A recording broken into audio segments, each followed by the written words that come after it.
5:30. Good evening, I'm Steve Hensley.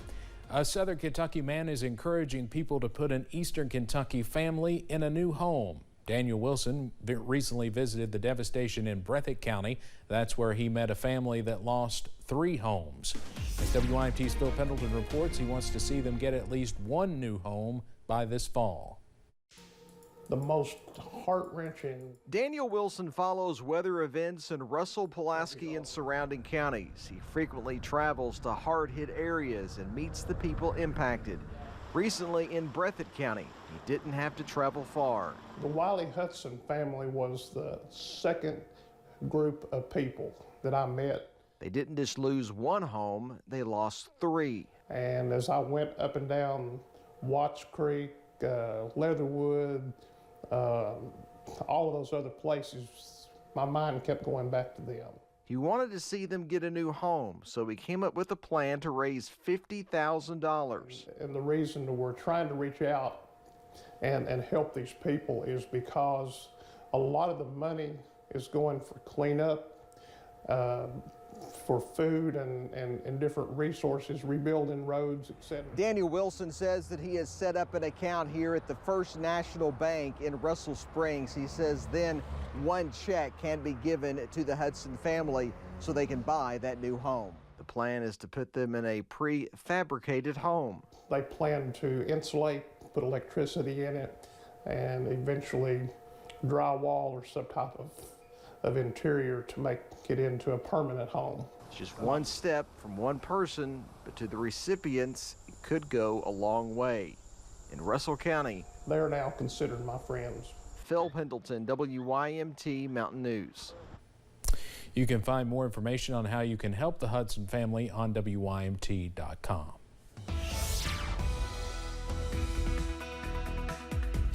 Yet again, we watch the potential for showers and storms this evening, though they should continue to diminish as we work through the rest of the evening hours. Some nicer weather on the way. A look outside right now from our camera at Slade along the Mountain Parkway there on the Wolf-Powell County line. Sunshine back out there. They sit at 82. They had a storm not far from there a little bit earlier on. In fact, it's still out in that particular area. Big Sandy's where the focus of the action is right now. Just north of Prestonsburg there in northern parts of Floyd County, right on top of Jenkins, pushing out of Letcher County into far southern Pike County and into Dickinson County as well, far northern Wise County, and some heavy rain right now in parts of Buchanan County. They don't need to see any more rain at all either. Most of that, the heaviest part, just south of Grundy, but we'll continue to watch things. And we're drying out a little bit as we head over into the Cumberland Valley. Bell County, just a couple of showers north of Middlesboro, southern parts of Leslie County, northern parts of Bell County as well. The last of our showers and storms kind of pushing out as the front pushes through. Temperatures upper 70s, low 80s, and we'll continue to dry things out later on tonight. So those chances really coming to an end as we head into tonight, down into the 70s and eventually cooling off to near 60 tonight. Details on some nicer weather ahead coming up in just a few minutes. Steve? All right, Evan, thank you. The largest city in Mississippi is facing a failing water system. The problem is due to issues at the main water treatment facility. Governor Tate Reeves says he will sign an emergency declaration for the city of Jackson and create an incident command center to distribute water. Until it is fixed, it means we do not have reliable running water at scale. It means the city cannot produce enough water to fight fires, to reliably flush toilets, and to meet other critical needs. The state will distribute water to up to 180,000 people as crews work to get the water treatment plant up and running. Many businesses across the country are still looking for more workers. Officials say there were roughly 11.2 million job openings in the U.S. last month. That is a slight increase from June's total of 11 million jobs. Officials with the Federal Reserve say these vast opportunities are sending wages upward, which usually accelerates inflation. Russian state media reports former Soviet President Mikhail Gorbachev has died. Gorbachev was the last Soviet president. He forged partnerships with Western powers to bring down the Iron Curtain and tear down the Berlin Wall, reunifying Germany. Gorbachev was 91 years old. Today, President Joe Biden traveled to Wilkes-Barre, Pennsylvania, just a half hour away from his birthplace of Scranton.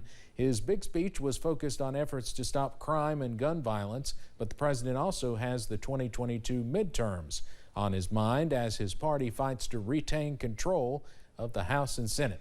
CBS's Natalie Brand has more from Washington. President Biden took the stage in northeastern Pennsylvania to tout his Safer America plan to reduce gun crime. He's calling for billions of dollars to hire and train police and a ban on assault weapons. When it comes to public safety in this nation, the answer is not defund the police, it's fund the police. Fund the police. Public safety has become a midterm campaign issue, and with elections a little more than 2 months out, the president is back on the road to make the pitch for his party. To this day, the MAGA Republicans in Congress defend the mob that stormed the Capitol on January 6th. You can't be a party of law and order and call the people who attacked the police on January 6th patriots. Democrats believe the Keystone State's open races for Senate and governor, plus several competitive House races, are key to their chances this November. Recent CBS News polls show abortion emerging as a motivator to get Democratic supporters to the polls. Meanwhile, Republicans are honing in on inflation and the economy. This isn't an administration came in and just had some bad luck. Out-of-control deficit spending caused the inflation. A war on fossil fuels caused record gas prices. Thursday, the president plans to give a major primetime address outside Philadelphia's Independence Hall, taking aim at what he calls an extreme GOP agenda and the threat to the rule of law. As campaigns kick into high gear on Labor Day, the president will visit Pittsburgh, followed by a stop in Wisconsin and Ohio later in the week, two more big Senate and gubernatorial battlegrounds. Natalie Brand, CBS News, Washington. Democratic Senate candidate John Fetterman did not attend the president's speech today. The White House said he had a scheduling conflict.